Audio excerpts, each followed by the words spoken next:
टाटा बाबार अधीन में कार्यरत 5टी श्रमिक संगठन को नूतन भाव गठित है टीपीएनओडीएल वर्कर्स एम्प्लॉइज यूनाइटेड फोरम। श्रमिक कर्मचारी और ग्राहकों स्वास्थ्य रक्षा दिगरे फोरम स्वरोत्तोलन कहले कर्मकर्ता। उत्तर ओडिशा रे विद्युत वितरण दायित्व रे थिबा Tata power northern Odisha distribution limited बा टीपीएनओडीएल अधीन रे कार्यरत श्रमिक और कर्मचारी तथा ग्राहकों स्वास्थ्य रक्षा दिगरे प्रमुख भूमिका ग्रहण पई गठित होईछि TPNODL workers employees united forum. TPNODL सेवा क्षेत्र रे कार्यरत NESCO power employees union, Odisha power sector technical employees union, Keonjhar जिला विद्युत कर्मचारी संघ,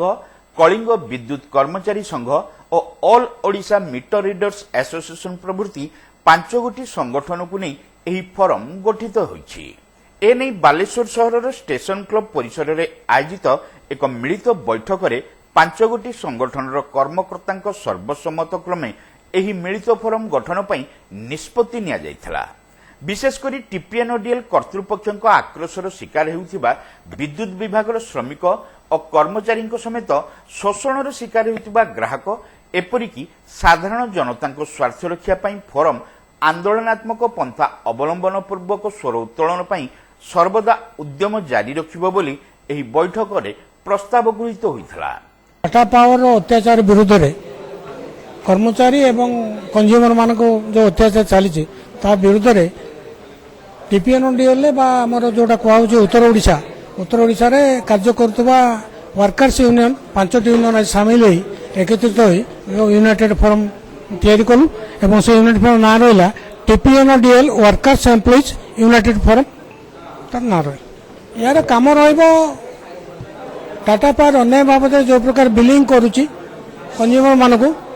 आम इलेक्ट्रिकल वर्कर्स मान कर्मचारी माने कई बाद जाऊनु आम साधारण कंज्यूमर हिसाब से जाऊँ एवं सी सब एरियर बिल देखा भूल बिल दौर तापर लाइन का विभिन्न प्रकार असुविधा कर जेको समय लोक घर पशि जाऊँगी पशि जाकि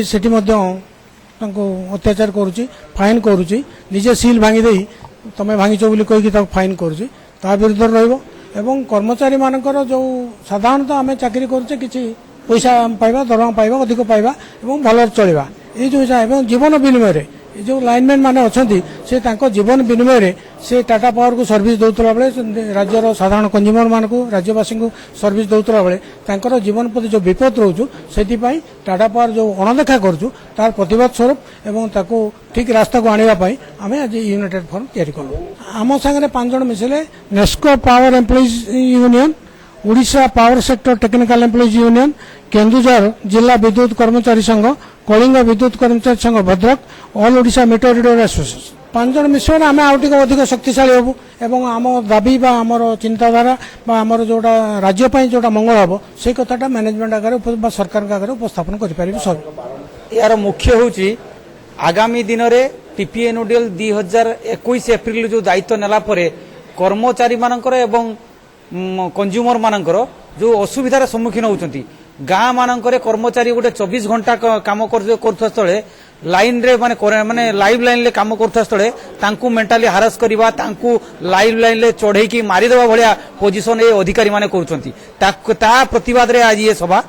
ग्राहक मानकू केमिति उत्तम विद्युत सेवा दिया हेबो तांकर जो बिल पेमेंट दिया होची तांकर बर्तन सठिक पेमेंट दिया जाउनी ताकू केमिति सठिक पेमेंट दिया जीवो एवं कर्मचारी मानकर जो घोर अभाव बर्तन रोच लोकों को आम स्टीडी सप्लाई दे पारनु किंतु डिमडिम पिटुचंती जो टाटा पावर बा टीपीएनओडीएल जो डिमडिम पिटुचंती जे ग्राहक मान को उत्तम सेवा दिया होची माने हमरो कर्मचारी मान को उत्तम सेवा दिया होची येडा सब प्रचार प्रसार बेसी मातुचंती किंतु ओरिजिनली ग्रास रूट रे याकू इंप्लीमेंटेशन करू नाहंती तेणुकुरी यार प्रतिवाद रे आज ये सभा तयारी हिची। श्रमिक नेता सुरेश चंद्र बेहेरा और जगदीश चंद्र बेहेरा को सर्वसम्मत क्रमे फोरम उपदेष्टा भाव दायित्व अर्पण कर ज्योतिकृष्ण बेहेरा आवाहक और तपन कुमार बेहेरा कोषाध्यक्ष भाव चयन होगा सहित यह बैठक में एक सब कमिटी गठन कर सुरेश कुमार पाणिग्राही, अक्षय कुमार जेना, प्रभात कुमार दास, राजेश कुमार दास, दीपक कुमार बारिक, तपन कुमार अगस्ती, संतोष कुमार पोहाण प्रमुखों समेत ପାଞ୍ଚ ଗୋଟି ସଂଗଠନର ବହୁ କର୍ମକର୍ତ୍ତା ଏହି ବୈଠକରେ ଉପସ୍ଥିତ ଥିଲେ।